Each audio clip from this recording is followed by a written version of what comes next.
Alors pourquoi le Matarazzo? Eh bien, il est toujours mieux de faire ce qu'on sait faire et ce qu'on aime faire, mais surtout de faire ce que les autres ne savent pas faire.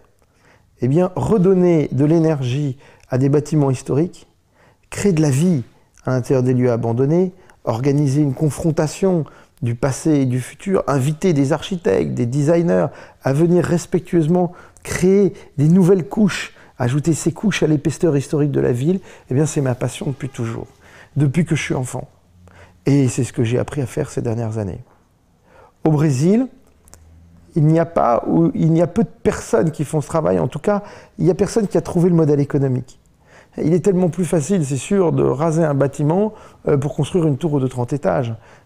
Mais en France, en Europe en tout cas, la préservation du patrimoine, la préservation de ces bâtiments de 2 étages, eh bien, leur revitalisation sont une obligation qui domine largement la création architecturale. Nous avons su vivre avec ces contraintes. Nous avons dû apprendre à vivre avec. Nous avons su les tourner à notre avantage. Nous avons appris à les dompter et puis progressivement à caresser, à charmer ces vieux bâtiments et surtout à aimer leur échelle humaine.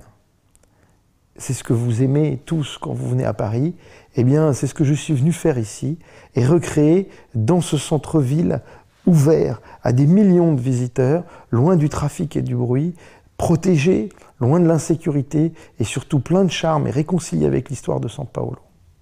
Dans ce paysage urbain de São Paulo, le projet du Matarazzo devrait permettre de rééquilibrer la ville, de ramener vers son centre historique et de redonner à tout ce quartier, autrefois si emblématique, toute la splendeur qu'il mérite.